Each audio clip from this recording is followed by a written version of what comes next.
Oh my god, AT Arkveld absolutely slaps.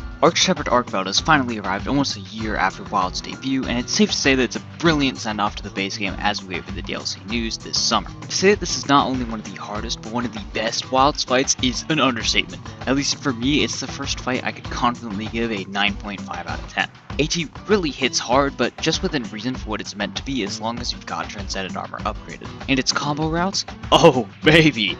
It's got the perfect mix of force sequences and switch-ups, which can vary depending on how you react or position. It really keeps you from autopiloting and always keeps you on your toes. While in multiplayer, normal Arkveld kinda just hits everyone but you due to the whack chain hitboxes, AT Arkveld absolutely lays down the hate on whoever it targets, but never gives anyone else a chance to autopilot DPS due to how mobile and sweeping its sequences are. Not to mention, this thing target switches so much, you'll think it's mid-combo on someone else and go to heal, only for it to teleport beside you and clobber your ass back to camp. And that's if the attacks directed at someone else don't clip you from across the area. Its new moves are also nothing short of immaculate. The double chain uppercut feels really fair even if your only option is a standard roll, and gives Arkveld a plethora of follow attacks that you'll have to wait to see so as not to get caught predicting the wrong move.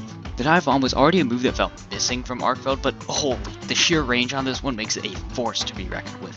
That and the additional explosions force you to be really conscious on where you end up after defending against the initial slam, due to the scattered but predictable and constant explosion locations. Position wrong for a block and you'll be caught in a longer block recovery. Do so with the standard roll and you'll probably get hit. Wilk variant of moves at times can completely change how you approach, as choosing your usual options can cause extra chip, screw up perfect blocks, or catch iframes. Oh, and the Wilk Nova is such a smart idea to catch people who autopilot to the left or right when seeing that windup. As for the objectively coolest new move, the Quad Dragon Line is objectively the most badass move in WoWs, period.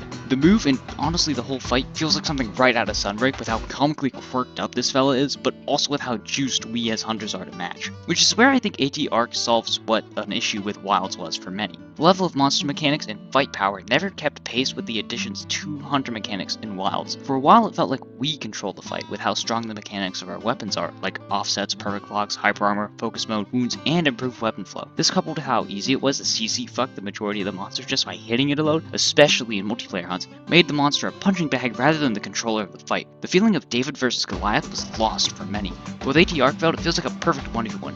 Two literal forces of nature throwing hands with equally insane capabilities for damaging and countering the other side. I know it seems like I'm blowing a ton of smoke up this thing's ass, but it really gives me hope with the DLC, where Capcom might get the memo that OP hunters can work, the monsters just need to match us. Also, random but completely valid side note, the music for this fight is beyond peak. Thank you Capcom sound team for gracing my ears with the absolute masterclass in bangerology.